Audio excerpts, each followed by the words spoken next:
Hello and welcome back to Weekend Cartoon Reviews. This time we're going to review Suzume. And I'm going to try to upload these reviews more. I might try to do double reviews like I said I would, but I just kind of forgot. But let's get into Suzume. So, Suzume, what is it?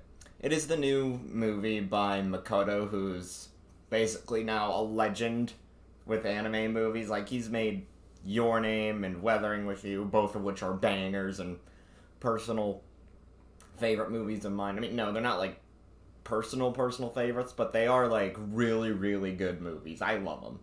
I love both of them a lot. And I cried during both of them. So, where does Suzume stand on the scale? Is it better? Is it worse? Is it in between?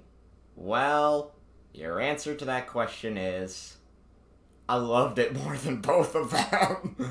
I loved Suzume. I came out of it just absolutely adoring it. Like, I adored the entire movie. Its cinematography is one of the best parts. But I honestly haven't seen animation like Suzume. It's kind of like Spider-Verse. Like, not Spider-Verse level animation. No. God, no. No, no, no, no, no, no, no, no, no. Not like Spider-Verse level animation. That's pushing it. But seeing Suzume on the big screen, that was a treat. Like, the animation in that, it was so good. I don't think I've seen an anime movie accomplish such animation. It looked so unique to me, and I don't know why. Like, all the CGI didn't look bad at all. It was barely noticeable, but I mean, it was noticeable in some parts, but it wasn't bad by any means. Now, what's the story about? Well, it's about a character named Suzume who lives with her aunt because her mother died. And, like, she goes to the mountain to find a door, only to realize, like, whenever she opens the door, she sees this world that's colorful. And then when she goes through it, she's not in that world. Yeah. And then, like, the guy, I think his name was, like, Satone or something. I don't remember his name, so we're just gonna call him the guy. The main guy in the movie. You'll see why I'm gonna do that. Alright, so, and then he, basically tells Suzume, like, to get out of there. Like, the world is just beautiful. Like, I mean, it does take place in a modern day world, and I mean, there is a bit of product placement here and there, like McDonald's or Uber Eats, but it doesn't feel forced at all, and I was relatively fine with it. Like, when Suzume leaves home, she lies to her aunt saying that she's here, she's at her friend's house, then, like, she's on a boat, like, yeah, the story itself, like, she has to go around the entirety of her hometown to fucking lock doors with a keystone, and otherwise a worm would come out. The reason why is because, like, a worm would come out and destroy all of Earth or something like that, and there's a cat in the movie who just wants to be loved by Suzume. I think his name is, like, Dainji. He just wants to be loved by Suzume, and he was willing to do anything to do that. And, like, the main guy character in the movie, he's practically a chair for most of it. Like, he turns into a chair. I'm not kidding. And so it's kind of a romance between Suzume and a chair. It sounds like some dumb isekai, but it's not.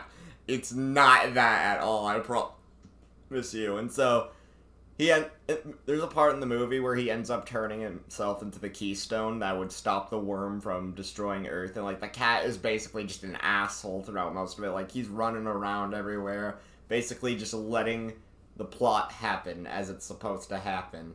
Just like the worm is gonna fucking destroy everything. Like, it's a fun movie.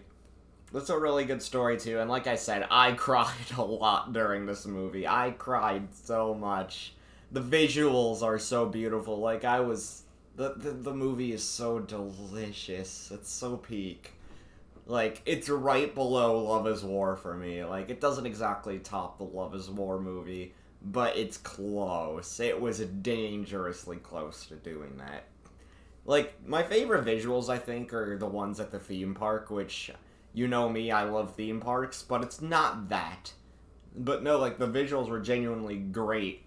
The theme park stuff, like at the amusement park with the Ferris wheel and the roller coaster, all of that was great. Like, every location felt necessary in the movie, and everything in the movie felt organically placed into the story and natural, kind of like Puss in Boots: The Last Wish.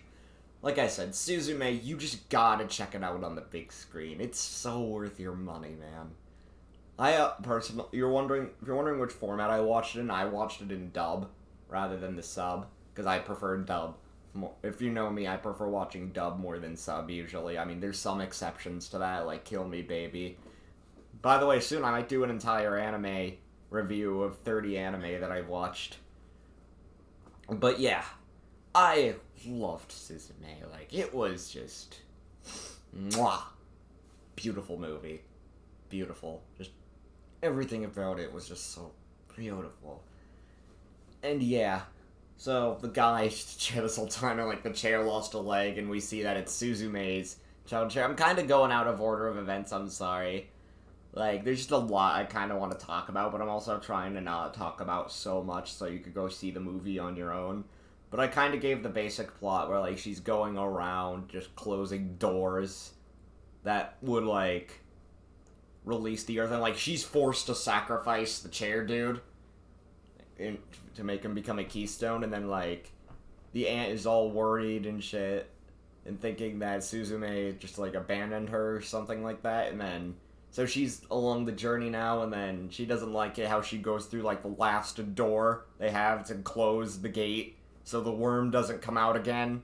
And then she sees the guy, and she loves this guy, but the aunt assumes the entire movie that the guy is some, like, sex trafficker or something like that. Okay, that's a little bit of a stretch, but I kind of see where she's coming from. I see where the aunt's coming from in the movie. I kind of sympathize with her a little bit because Suzume's mom died and she was the one to take her in.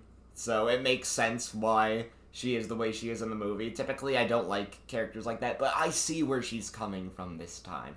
I see where she's coming from. It has a reason to be there, and it's not just that she's being an asshole or anything. No, it's not that at all. It's the fact that her sister died, so she took her in and is her guardian. And yeah, that's pretty much all I have to say. Just please go watch this movie. It's so good, and I promise you it's worth your money. That's really it. Bye, guys.